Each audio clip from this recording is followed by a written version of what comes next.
تمام تعریفیں حمد و ثنا اللہ تبارک و تعالی کے لیے، درود و سلام نبی اکرم نور مجسم شفیع معظم آقا کل ختم رسول دانائے سبل احمد مجتبیٰ جناب حضرت محمد مصطفیٰ صلی اللہ تعالی علیہ وسلم کی ذات والا صفات کے لیے حمد و صلات کے بعد، اسلام فطرت کے عین مطابق دین ہے۔ نبی پاک صلی اللہ تعالی علیہ وسلم نے فرمایا ہے کہ میں اخلاق عالیہ کی تکمیل کرنے کے لیے دنیا میں آیا۔ جتنے اخلاق ہو سکتے تھے، جتنی خوبصورتیاں ہو سکتی تھیں، جتنی اللہ کو محبوب تھیں، وہ ساری میرے نبی کریم نے بیان فرمائی، ساری رسول کریم صلی اللہ تعالی علیہ وسلم نے بیان کر دی ہیں، جتنی خوبصورتیاں ہو سکتی تھیں۔ کچھ لوگ ایسے ہوتے ہیں جو بیچارے بائی نیچر ہی کچھ پریشانیوں کا شکار ہوتے ہیں، اور قرآن مجید نے جو ارشاد فرمایا نا کہ کچھ لوگ نفس کی خواہش کو اپنا خدا بنا لیتے ہیں، تو وہ بلا وجہ بھی بہت ساری باتیں کرتے ہیں جن کا کوئی وجود نہیں ہوتا۔ عورت کو حقوق دلانے کے لیے بہت سارے لوگ بہت ساری غلط باتیں کرتے ہیں۔ جو لوگ یہاں سے کسی کو لے جاتے تھے نا دبئی دھوکہ دے کے، اور لے جاتے تھے یورپ میں، عرب ممالک میں دھوکہ دے کے لے جاتے تھے، تو وہ بھی کوئی خواب ہی تو دکھاتے تھے کہ اتنے لاکھ تنخواہ ہوگی، اتنا کچھ ہوگا۔ وہاں جا کے پتہ چلتا تھا کہ جیب سے بھی دینے پڑیں گے کچھ۔ بہت سارے لوگ ایسے ہوتے ہیں، وہ سارے خوبصورتی کے نام پر ہی دھوکہ دیتے ہیں۔ آپ کو پتہ ہے کہ جو آدمی کسی کو لالچ دیتا ہے تو کسی کو لوٹنے کے لیے اسے لالچ دینا بڑا ضروری ہوتا ہے۔ لوگ پہلے لالچ دیتے ہیں پھر لوٹتے ہیں، پہلے مکمل لالچ دیتے ہیں، یہ چیز مل جائے گی، یہ چیز مل جائے گی۔ لوگ مکمل لالچ دیتے ہیں، اس کے بعد پھر لوٹتے ہیں۔ اور اگر لالچ نہ دیں تو کوئی آدمی قابو آئے گا؟ لوگ لوٹتے ہیں لالچ دے کر۔ اچھا، اب وہ جو جس کو لالچ دیا جا رہا ہوتا ہے وہ کہہ رہا ہوتا ہے کہ نہیں تمہیں نہیں پتا، وہ اس وقت ماننے کو تیار نہیں ہوتا۔ وہ کہتا ہے اتنی خوبصورت باتیں کر رہا ہے، اتنی اچھے پیغام دے رہا ہے، تم میرے دشمن ہو، تم مجھے منع کر رہے ہو۔ ہوش تب آتی ہے کہ جب سب کچھ لٹ جاتا ہے۔ عورت کو ویسے بھی قابو کرنا بڑا آسان ہوتا ہے۔ اعلیٰ حضرت بریلوی رحمۃ اللہ علیہ فرماتے ہیں بیٹیاں نازک شیشیاں ہوتی ہیں، ان کو تو ذرا سی چوٹ لگے تو ٹوٹ جاتی ہیں۔ دیکھیں کتنا بڑا جملہ کہا بریلی کے امام نے، نازک شیشیاں ہیں، ذرا کوئی آدمی گمراہ کرتا ہے، ذرا خراب کرتا ہے۔ اب دیکھیں نا، یہ جو بچیوں کو بچے مس گائیڈ کرتے ہیں، انہیں بڑے بڑے خواب دکھاتے ہیں، وہ بیچاری ماں باپ کو چھوڑ کے، بہن بھائی کو چھوڑ کے اس کے ساتھ شادی کرتی ہے، پھر جو اس کا بعد میں اشر ہوتا ہے، آپ ادلیاں نو سردار پہن تکے تے شرما والیاں نو جھوٹے ڈولیاں دے۔ پھر وہ بیچاری ماں باپ رکھتے نہیں، وہ ظلم کرتا ہے، تو کتنی بڑی تکلیف میں وہ بچی آ جاتی۔ نازک شیشی ہوتی ہے نا تو ٹوٹ جاتی۔ یہی حال اب جدید خواتین اور یہ جو کچھ اینکر پرسن ہیں، یہ اصل میں نا یہ آپ کو سیاست سکھاتے ہیں، لیکن یہ مادر پیدر آزاد لوگ ہیں، بالکل آزاد۔ یہ تو علماء شور نہ کریں، بات نہ کریں، گفتگو نہ کریں، مشائخ بات نہ کریں، اور یہ جو کچھ سنجیدہ اور دینی طبقہ ہے یہ کچھ شور نہ کرے، یہ تو روڈوں پہ ننگے ہو کے آ جائیں معاذ اللہ۔ خوفناک نظریہ رکھتے ہیں یہ لوگ۔ عورت کو کہتے ہیں تیرے حقوق ہم تجھے لے کے دیں گے۔ مثلاً وہ کون سا حق ہے جو تم نے لے کے دینا ہے؟ میرے نبی کریم صلی اللہ علیہ وسلم نے اس کو بیٹی بھی بنایا ہے، اس کو بہن بھی بنایا ہے، اس کو ماں بھی بنایا ہے، اسے بیوی کا عالی شان رتبہ بھی عطا فرمایا ہے۔ اور چونکہ بیٹی کا بھی حق بڑا بیان کیا جاتا ہے، بہن کا بھی، ماں کا بھی، اور بیوی کے معاملے میں لوگ سمجھتے ہیں کہ زیادہ بات نہیں کرنی چاہیے، شاید مسئلہ خراب ہو جائے۔ حالانکہ نبی پاک صلی اللہ تعالیٰ علیہ وسلم نے بیوی کے بارے میں پتہ کیا فرمایا؟ فرمایا جب تم نکاح کر لیتے ہو تو اپنا ایمان محفوظ کر لیتے ہو۔ اب میں اس کی شرح نہیں کرتا، آپ خود کر لیجئے گا کہ وہ ایک ایسی شخصیت ہوتی ہے کہ جس کی موجودگی میں آپ کا ایمان محفوظ ہے۔ اب میں نہیں سمجھتا کہ اس سے بڑی بات کوئی اور ہو سکتی ہے، جس کی موجودگی میں آپ کا ایمان، اور بھائی یہ حدیث پاک عرض کر رہا ہوں، نکاح جب کوئی کر لے تو اس نے اپنا ایمان مکمل کر لیا۔ اس کا معنی یہ ہوا کہ آپ کا ایمان محفوظ ہے اس کی موجودگی میں۔ تو اس سے زیادہ بھی، یعنی ایمان سب سے قیمتی چیز ہے نا، تو اس کے محفوظ ہونے کی وجہ حضور نے نکاح بیان کر دی۔ اب میرا خیال ہے بیوی اگر کوئی اس سے بڑا حقوق مانگے گی تو بیوقوفی کرے گی۔ اتنا بڑا درجہ نبی کریم نے اسے عطا کر دیا، اتنا بڑا مقام دے دیا کہ تو خامد کے ایمان کے محفوظ ہونے کا ذریعہ بن گئی ہے۔ عورت کو جو حقوق رسول کریم صلی اللہ تعالیٰ علیہ وسلم نے عطا فرمائے، نبی پاک نے جو حقوق دیے، دیکھیں نا، حضرت عبداللہ ابن عمر رضی اللہ تعالیٰ عنہ کی اہلیہ بیمار تھی، تو جلدی سے وہ آئے، تو جب بہت جلدی ہو، سفر بڑا شدید تھا، تو آپ نے جلدی سے نماز ادا کی، جلدی سے چلے۔ آپ کے خادم کہنے لگے حضور خیریت ہے؟ فرمایا میری بیوی بیمار ہے۔ تو اس نے عرض کی حضور آپ کی اہلیہ بیمار ہے تو آپ نے نماز بھی جلدی سے پڑھی، سفر بھی جلدی جلدی کیا. تو فرمانے لگے یہ وہ چیزیں ہیں جو ہمیں مدینے والے رسول نے سکھائی. آپ اس کیفیات کو سمجھیں کہ حضور صلی اللہ علیہ وسلم نے درس دیا. اور پھر ایک اور بہت بڑی بات، یہ فضیلت کسی اور کو نہیں دی. جو عورت کو حضور نے فضیلت دی، یہ فضیلت کسی اور کو نہیں دی. کبھی حضور نے فرمایا کہ تمہارا ابا تمہارے ساتھ بہت سخت رویہ کرے تو تم نے اس کو اس سختی پر داد دینی ہے؟ فرمایا چلو اگر وہ زیادتی بھی کرے تو تم نے اس کے ساتھ سلوک اچھا ہی کرنا ہے. لیکن آپ ایک بات کو سمجھے نا کہ بچے کے بارے میں، بیٹے کے بارے میں، بیٹی کے بارے میں فرمایا 10 سال کے ہو کے نماز نہ پڑھیں تو سختی کرو، تمہارا ڈنڈا بھی لٹکنا چاہیے. بہت ساری جگہوں پہ بہت سارے لوگوں کے لیے سختی کا حکم دیا، لیکن عورت کے لیے حضور نے جو جملے کہے، اصل میں ہم سمجھتے ہیں کہ یہ ایک بات ہے مشہور ہو گئی ہے روایت حدیث، تو بس اس کے پس منظر پر اور جملوں کے حسن پر شاید معاذ اللہ غور کرنے کی ضرورت نہیں. ذرا اس لفظ کی تاثیر پر غور کریں. حضور نے فرمایا عورت ٹیڑھی پسلی سے پیدا کی گئی ہے، یہ ٹیڑھی ہے، کو سیدھا کرنے کی کوشش کرو گے تو ٹوٹ جائے گی. تو حضور پھر ہمارے لیے حکم کیا ہے؟ فرمایا جیسی ہے تم اسی کے ساتھ نبھا کرو. آپ سمجھیں کہ اتنا محفوظ حضور نے درجہ دے دیا بی بی کو، اتنا محفوظ کہ فرمایا غلطی بھی ہو تو میرے غلاموں تم اس کے ساتھ نبھا کرو، گزارا کر لو. کو کیا اور حق چاہیے عورت کو جس کو اس کی غلطیوں سمیت نبی پاک نے قبول کرنے کا حکم دے دی کہ اس کی کمزوریوں سمیت قبول کر لو. اب اس کو اور کیا کوئی کمزوریوں سمیت قبول کرتا ہے؟ کبھی آپ دکان پہ بیٹھے ہو تو آپ کہیں بھی اس میں یہ بھی غلطی، میرے مال میں یہ بھی کمزوری ہے، یہ بھی کمزوری ہے، یہ بھی کمزوری ہے، تو کر لے قبول. کرتا ہے کوئی شخص ایسا ہو جو کسی چیز کی کمزوریاں بیان کر کے اسے قبول کرو؟ پر رسول کریم صلی اللہ تعالیٰ علیہ وسلم نے نا ہمیں سبق دیا، حضور نے ہمیں درس دیا، نبی پاک نے ہمیں پیغام دیا. فرمایا یہ ٹیڑھی ہے، سیدھی کرنے کی کوشش کرو گے تو بیچاری ٹوٹ جائے گی، تو اس کے ساتھ نبھا کر جاؤ. آپ میری بات کو سمجھیے گا. چلیں میں اس پر ایک اور بخاری مسلم کی حدیث پڑھتا ہوں. حضرت سلمان فارسی رضی اللہ تعالیٰ عنہ اور حضرت ابو درداء کے درمیان بھائی چارہ تھا. مکے سے مدینے جب لوگ آئے تو حضور نے بھائی بھائی بنایا تھا. ان کے درمیان بھائی چارہ تھا تو ابھی پردے کی آیات نازل نہیں ہوئی تھیں، تو لوگ ایک دوسرے کی طرف جاتے تھے. حضرت سلمان فارسی رضی اللہ تعالیٰ عنہ حضرت ابو درداء رضی اللہ تعالیٰ عنہ کے گھر میں تشریف لے گئے تو دیکھا کہ ان کی بیوی بڑی غمگین بیٹھی ہیں. تو ہم نے فرمایا بہن کیا ہوا؟ تو کہنے لگی تمہارے بھائی کو دلچسپی کوئی نہیں رہی، ہر روز روزہ رکھ لیتا ہے اور ساری ساری رات نفل پڑھتا ہے. حضرت سلمان فارسی کہنے لگے ٹھیک ہے کر لیتے ہیں بندوبست. نماز دین ہے کہ نہیں؟ دین ہے نا یہ چیزیں. لیکن حضرت سلمان فارسی جناب ابو درداء سے کہنے لگے آج میں نے تیرے گھر میں رہنے رات کو، کیونکہ وہ تو ساری رات نماز پڑھتے تھے، نفل پڑھتے تھے. انہوں نے کہا ٹھیک ہے، ایک بستر لا کے بچھا دیا حضرت سلمان فارسی کے لیے. سلمان فارسی فرمانے لگے دوسرا بھی لا. کہا وہ کیا کرنا ہے؟ فرمانے لگے تو نے بھی سونا ہے، میں نے بھی سونا ہے، تو نے بھی سونا ہے. عشاء پڑھیں گے اور پھر دونوں سوئیں گے. کہا میں نے تو نماز پڑھنی ہے. فرمایا تہجد کے وقت اٹھ کے پڑھیں گے، اللہ کے رسول بھی رات آخری حصے میں جا کے نماز پڑھتے. ادھر ساتھ سلا لیا. وہ تھوڑی کو دیر سوئے، اب عادت تھی ساری رات اٹھنے کی، ذرا اٹھنے لگے بستر سے تو حضرت سلمان فارسی فرمایا چپ کر کے سو جا، وہ بڑی رات پڑی ہوئی، چپ کر کے سو جا. وہ لیٹ گئے، پھر اٹھنے لگے تو فرمایا سو جا چپ کر کے، بڑا ٹائم ہے. سحری کے وقت اٹھے، نفل پڑھے.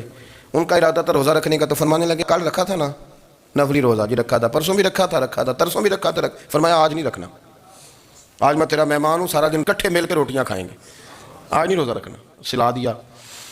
اب حضرت ابو درداء رضی اللہ تعالیٰ عنہ کہہ تو کچھ نہ سکے، پر کہنے لگے سلمان تم پتہ تم کیا کر رہے ہو؟ نہ تم نے مجھے رات اٹھ کے زیادہ نفل پڑھنے دیے، سویرے روزہ نہیں رکھنے دیا. تو حضرت سلمان فارسی کہنے لگے کوئی لمبی بات تو نہیں نا، چلتے ہیں نا ابھی فجر میں مسجد نبی میں، تو نبی پاک کو بتاتے ہیں. سرکار دو عالم علیہ السلام کی خدمت میں تو اپنی بات کرنا میں اپنی کروں گا، حضور نتیجے کا اعلان فرما دیں گے، بات طے ہو جائے گی.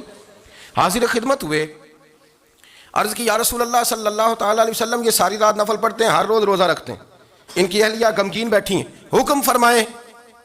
تو نبی پاک صلی اللہ علیہ وسلم نے فرمایا پھر ہوا کیا؟ یا رسول اللہ میں نے رات سلایا ہے، سحری میں اٹھایا ہے، سویرے روزہ نہیں رکھنے دیا. نبی پاک نے فرمایا سلمان فارسی نے ٹھیک کیا ہے، سلمان فارسی نے ٹھیک کیا. پھر حضور نے فرمایا، نبی کریم نے فرمایا ابو درداء تیرے اوپر اگر اللہ کا حق ہے، اس کے رسول کا حق ہے، دین کا حق ہے، تو فرمایا تیری آنکھ کا بھی تیرے اوپر حق ہے، تیرے وجود کا بھی تیرے اوپر حق ہے. یہ حضور نے فرمایا تیرے بچوں کا بھی تیرے اوپر حق ہے، تیری بیوی کا بھی تیرے اوپر حق. اس حق کو بھی سمجھے. حقوق اللہ بھی ہیں، پر تیری آنکھ کا بھی تیرے اوپر کیا مانا کہ تیری آنکھ سونا چاہتی ہے تو اسے سلا بھی، تیرے وجود کا بھی تیرے اوپر حق ہے. تو تیرا وجود آرام کرنا چاہتا ہے تو اسے آرام بھی کرا. اور پھر وہاں نبی پاک صلی اللہ علیہ وسلم نے فرمایا میں تم سب، سننا یہ لفظ حدیث کے، حضور نے اسی موقع پر فرمایا میں تم سب سے زیادہ اپنے رب کو جانتا ہوں اور میں تم سب سے بڑھ کر اپنے رب سے ڈرتا ہوں. حضور فرمانے لگے میں روزہ بھی رکھتا ہوں، افطار بھی کرتا ہوں، یعنی کبھی رکھتا ہوں اور کبھی نہیں رکھتا. فرمایا میں نفل بھی پڑھتا ہوں اور اپنی بیویوں کو وقت بھی دیتا ہوں. سرکار مسجد میں بھی آتے تھے، نواسوں کے ساتھ کھیلا بھی کرتے تھے، ان کے ساتھ پیار بھی کرتے تھے.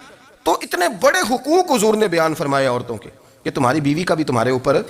لو ایک حدیث بخاری کی اور یہاں بیان کر دیتا ہوں. ایک شخص نے آ کے عرض کی یا رسول اللہ صلی اللہ تعالیٰ علیہ وسلم جہاد کے لیے تیاری ہو گئی ہے, صفیں بن رہی ہیں, مجاہدین کی تیاری ہے, تو میرا بھی نام لکھ دیا گیا ہے مجاہدوں کی لسٹ میں, لیکن یا رسول اللہ صلی اللہ تعالیٰ علیہ وسلم میری بیوی نے حج کی تیاری کر لی ہے اور میرے دوستوں نے صحابہ نے میرا نام مجاہدین کی لسٹ میں لکھ دیا, تو میرے لیے کیا حکم ہے؟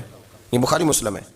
تو نبی پاک صلی اللہ تعالیٰ علیہ وسلم نے فرمایا جہاد پہ کوئی اور چلا جائے گا تو بیوی کے ساتھ حج کرنے جا, اسے محرم کی ضرورت ہے, وہ تیرے بغیر کیسے جائے گی؟ مجاہدین کو تو اور مجاہد مل جائے گا پر تو اپنی بیوی کے ساتھ جانا. نبی پاک صلی اللہ علیہ وسلم نے مرد کو محافظ بنایا ہے, عورت کو مرد کا قیدی نہیں بنایا بلکہ عورت کو حفاظت عطا کی اور مرد کو اس کا محافظ بنایا. اب بچیاں آزاد ہونا چاہتی ہیں اور آزادی بھی وہ والی کہ جو بنیادی طور پر آزادی نہیں, فحاشی ہے. میں نے بہت پہلے کہا ہے کہ اسلام بیٹیوں کو قیمتی سمجھتا ہے. جس بندے کے پاس 20 تولے سونا ہو وہ چوک میں لے کے نہیں آتا, وہ قیمتی چیز ہے, اس نے چھپا کے رکھی ہوتی ہے. تو جو نبی پاک صلی اللہ علیہ وسلم کا کلمہ پڑھنے والے بیویاں, اسلام انہیں قیمتی سمجھتا ہے, کہتا ہے کہ تم قیمتی ہو لہذا گھر کے اندر رہو, تم باہر نہ ہو. لیکن عورتیں ہیں کہ ان کو بلا وجہ لوگ خراب کر دیتے ہیں اور بلا وجہ وہ اس مغالطے کا شکار ہو جاتی ہیں.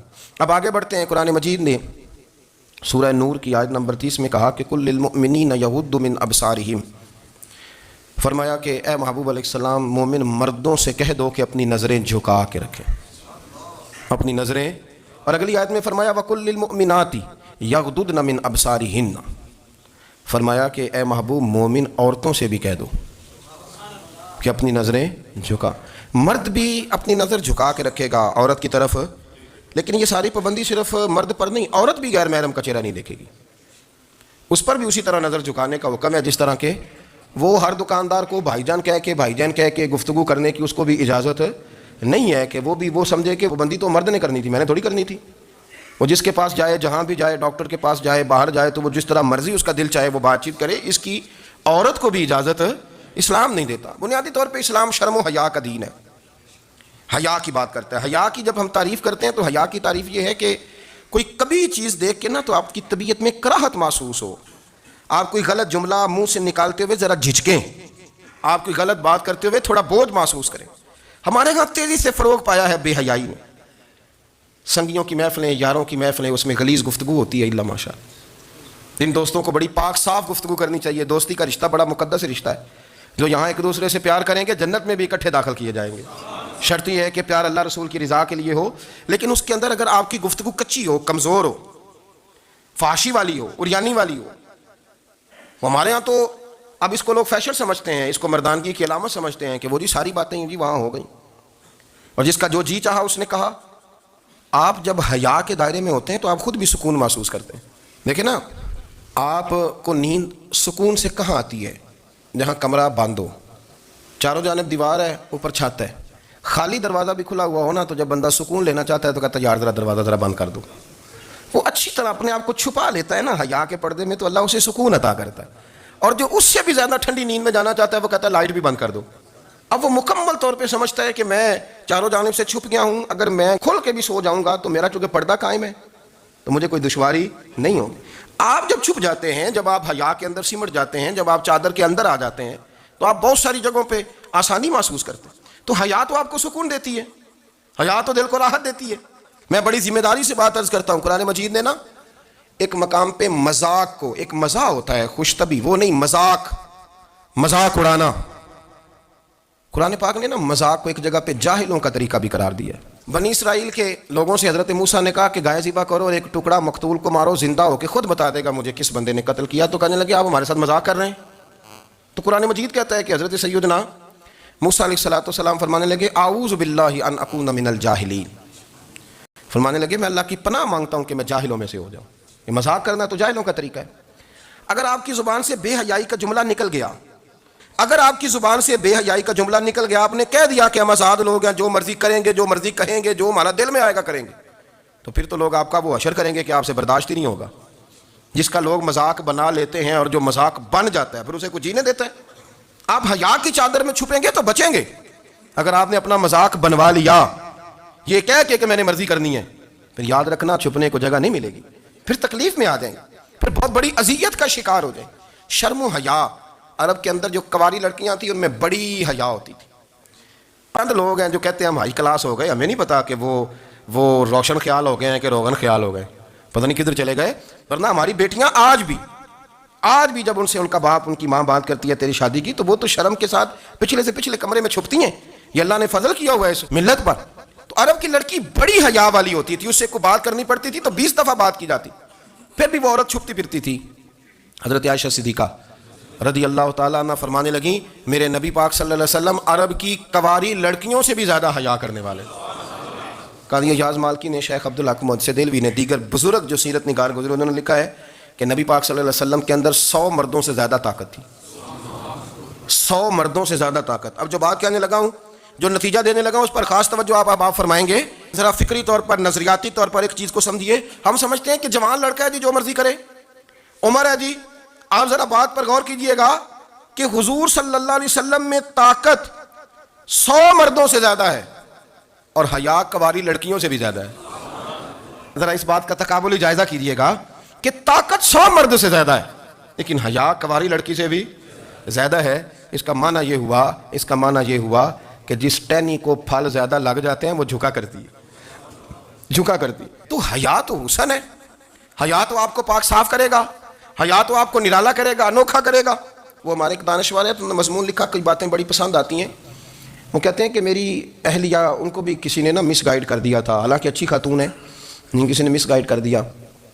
تو وہ بھی سماجی اور ویلفیئر, اور یہ خواتین کو شوق ہوتا ہے نا بننے کا, تو وہ بھی سماج کے اندر اچھا مقام تلاش کرنے کے موڈ میں آ گئی.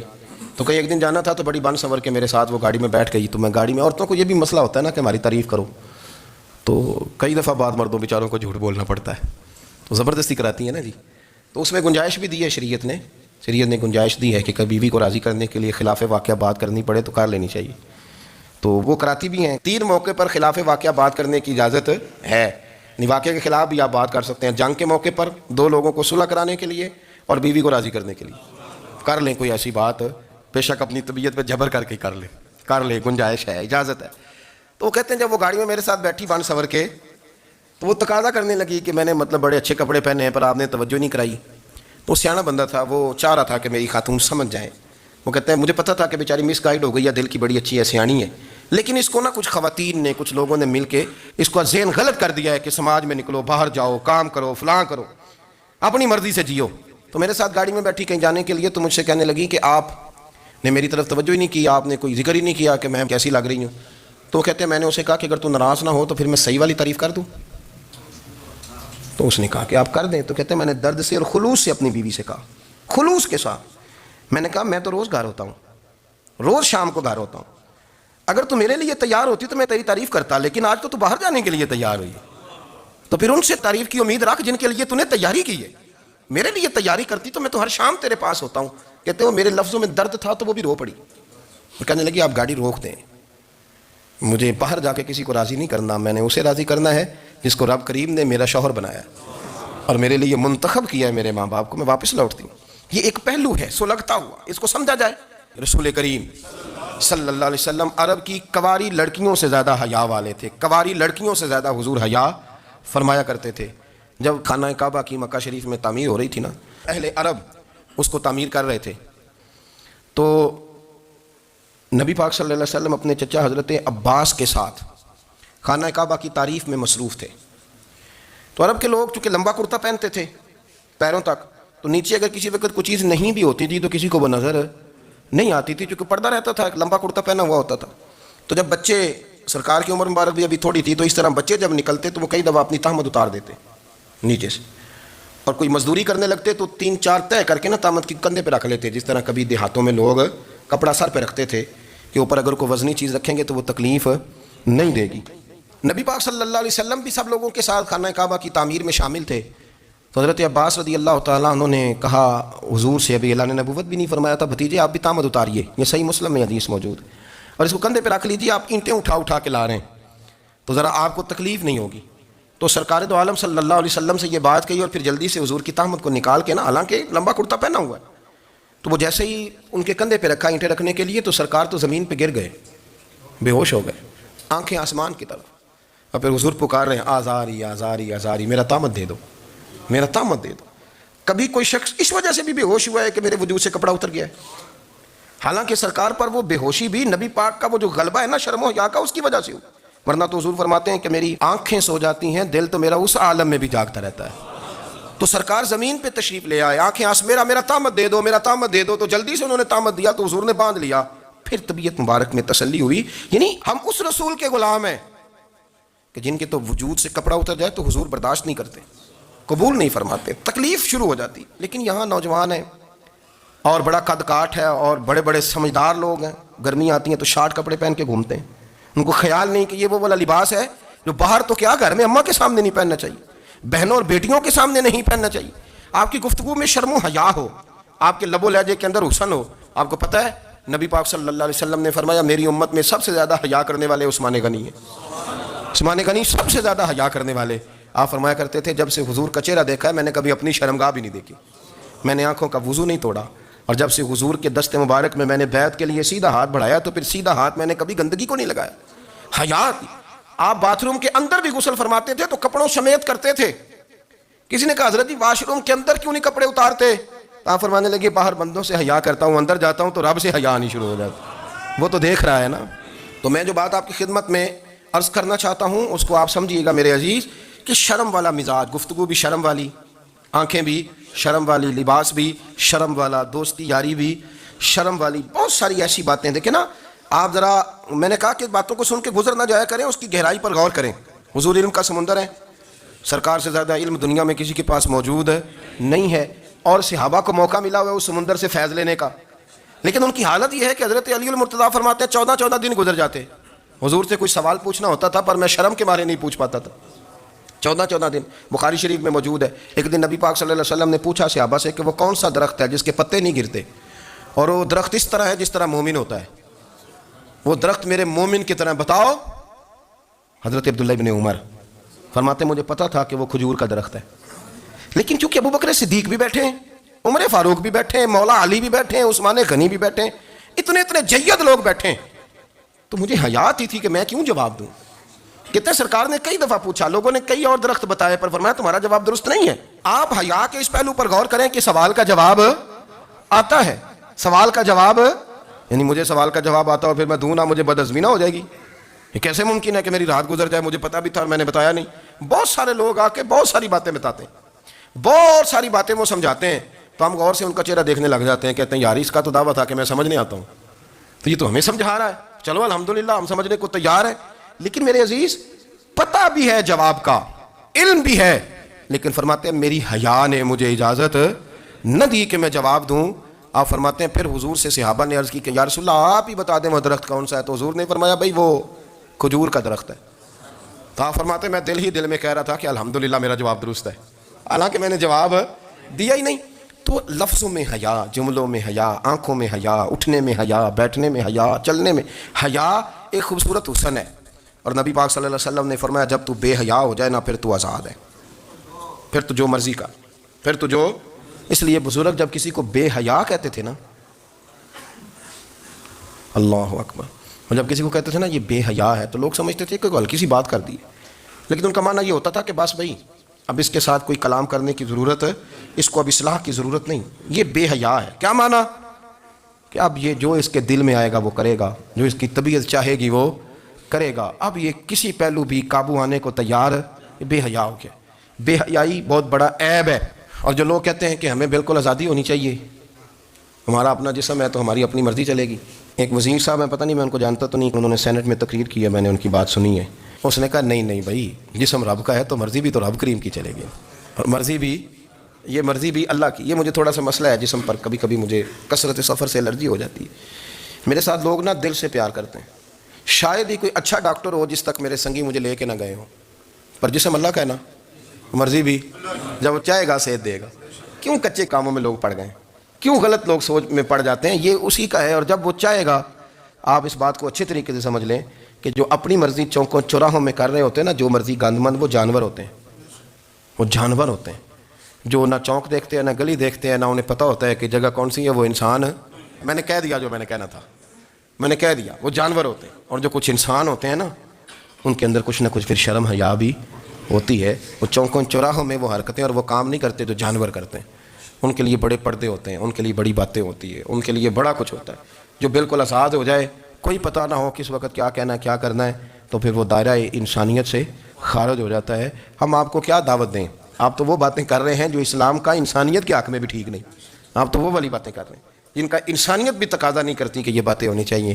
لیکن ایک بات، میں تو جذباتی نہیں ہوتا، میں بڑے غور سے چیزوں کو دیکھتا ہوں، سنتا ہوں، اور نہ میں ان موسمی مینڈکوں کی، وہ مجھے عاطف صاحب کہنے لگے جی بڑے بڑے مولوی ایک بندے کے ساتھ بیٹھے ہوئے ہوتے تھے اور وہ روزے میں بڑے بڑے درس دیتا تھا تو وہ بھی فلانی فلانی حرکتیں کر رہا ہے۔ تو میں نے کہا ہم نے تو پرانا کہا تھا کہ موسمی مینڈک ہے، تو پرانے کہہ رہے ہیں کہ اداکار ہے، تو وہ جہاں کاسٹ کریں گے وہاں وہ اداکاری کرے گا، آپ کسی مذہبی جگہ کر لیں تو وہاں کر لے گا، کہیں اور جگہ کریں گے تو ہم تو پرانا کہہ رہے ہیں۔ تو کسی کو کبھی سمجھ آتی ہے تو کسی کو کبھی اور جگہ جا کے سمجھ آتی ہے۔ ہم ان لوگوں سے پریشان نہیں ہوتے، کیوں؟ سن لیں، کوئی مایوسی نہیں، ان کے اندر جتنا زور ہے وہ لگائیں۔ یہ ملک بنا ہے رسول اللہ کے نام پہ، یہ اللہ نے تحفہ دیا ہے امت مسلمہ کو، یہ نبی پاک کے نام پہ بنا ہے، تو یہاں جھنڈا بھی وہی والا بلند ہونا ہے جو مدینے والے رسول کا جھنڈا ہے، اور یہاں وہی کام چلے گا جو نبی پاک نے بیان فرمایا۔ تو اس طرح کئی لوگ آتے ہیں، وہ شور شار کرتے ہیں، چلے جاتے ہیں، اتنے نہ پریشان ہوا کریں۔ بہت سارے لوگ تو بیچارے اس قابل بھی نہیں ہے کہ ان کا نام لیا جائے، مطلب اتنا ہم ان کو اہمیت دے دیں، ان کا ذکر کریں، ان کا نام لیں، ان کی بات کریں، وہ بیچارے اس قابل ہی نہیں ہے، مطلب سٹیٹس ہی نہیں ہے ہمارا، اتنے فارغ ہیں ہم کہ اب جو بندہ آئے گا کہانی چھیڑے گا تو ہم چھیڑ جائیں گے۔ اور بھائی اللہ کا فضل ہے الحمدللہ تعالی، لوگوں نے بڑا شور کیا اور بڑے زمانے سے دنیا شور کر رہی ہے، پر اللہ کے گھر مسجدیں بھری ہوئی ہیں، مسجدیں بھری ہوئی ہیں، ہماری بیٹیاں پردے کرتی ہیں، پردے کو پسند کرتی ہیں، وہ حجاب میں رہتی ہیں، وہ سمجھتی ہیں کہ ہمارا اصل حسن کیا ہے۔ تو یہ پراپوگنڈا پرانا چلا آ رہا ہے، اس کا اللہ کے فضل سے امت مسلمہ پہ نہ کبھی اثر ہوا ہے اور نہ کبھی ہوگا انشاءاللہ۔ اللہ تعالی ہمیں حق پر استقامت عطا فرمائے۔